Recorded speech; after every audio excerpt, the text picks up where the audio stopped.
subscribe to my channel.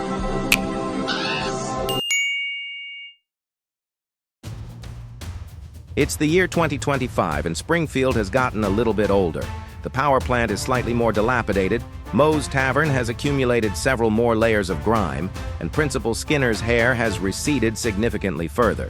But the one constant amidst this slow decline into total urban decay is Homer Simpson, the dim-witted but lovable nuclear safety inspector who somehow never seems to learn from his mistakes. And what better way for him to stay true to character than by accidentally triggering a time-traveling doomsday device while thrift shopping at yet another lame-brained garage sale? That's right. In this story, Homer stumbled upon an ancient artifact covered in dust, which just so happened to glow brightly before transporting him, Marge, Bart, and Lisa back to prehistoric times. So let us jump in and see how the Simpsons might fare if they were dropped off in the Cretaceous period. So here's how it goes down. The Simpsons are driving around town when they spot yet another pathetic excuse for a garage sale.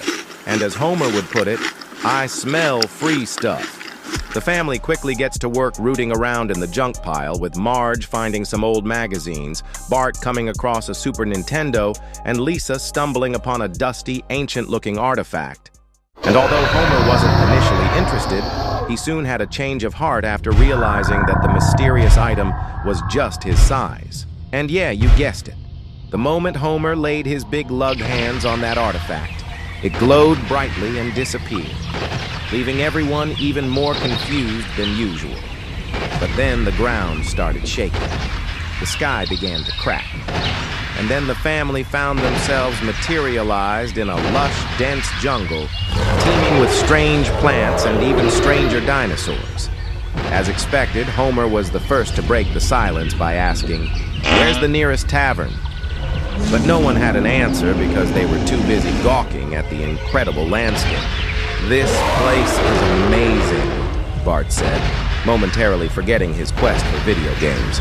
"We should move here and turn this into a water park. We could call it Jurassic World or maybe Dinosaur Land." Before long, he was off and running, chasing after a nearby Triceratops and yelling, "Tag, you're it!" Meanwhile, Lisa was busy jotting notes in her science journal, eager to document every aspect of this incredible new world. But Homer couldn't help himself. He spotted some delicious-looking fruit hanging from a nearby tree and set off to grab it without thinking twice. Unfortunately for him, a sneaky velociraptor had been lurking nearby and took great pleasure in snatching the fruit out of his hands. What followed was perhaps the most predictable sequence of events in cinematic history, as Homer got his foot stuck in a log, causing a small stampede of dinosaurs to come barreling toward him. In the ensuing chaos, Bart was separated from the group and narrowly escaped the stampeding herd by hiding behind a gigantic tree with Homer.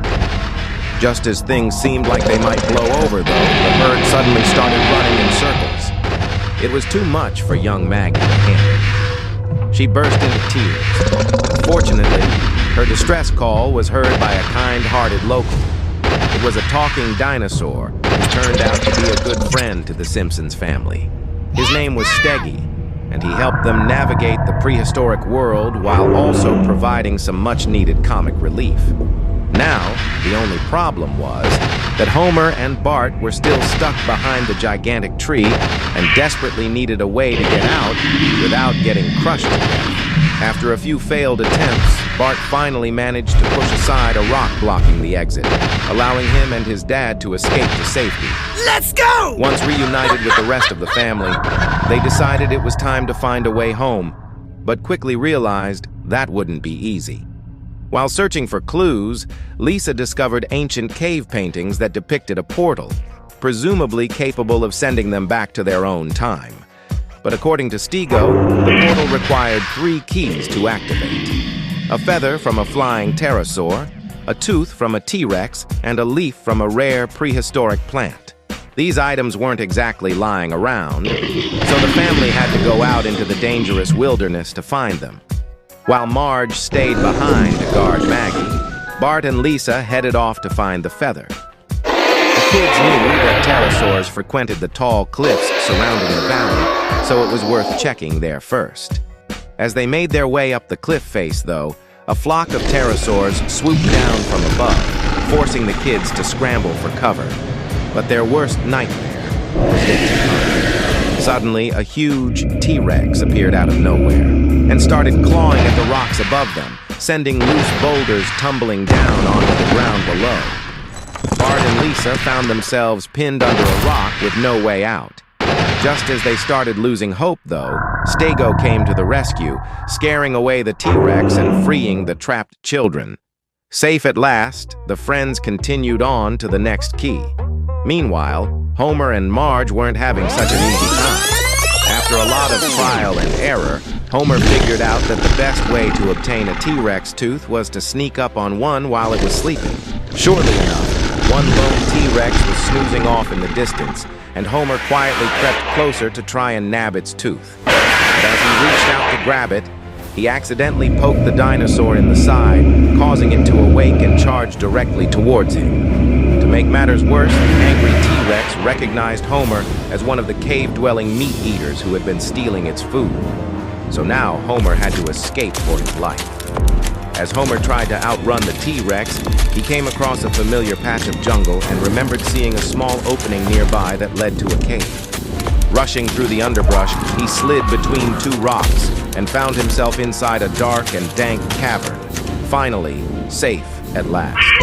But he didn't have much time to celebrate because a gigantic raptor pack was waiting inside to greet him. Although outnumbered, Homer stood his ground and tried to intimidate the raptors with his trademark battle cry, "Woo-hoo!" Unfortunately for him, that was the worst decision he could have made. The raptors immediately launched a vicious attack, forcing Homer to flee once again. To make things even more difficult, the rest of the Simpsons family was having their own close encounter of the prehistoric kind. While searching for the final key, Marge encountered a herd of aggressive herbivores, protecting a bush full of strange and colorful flowers.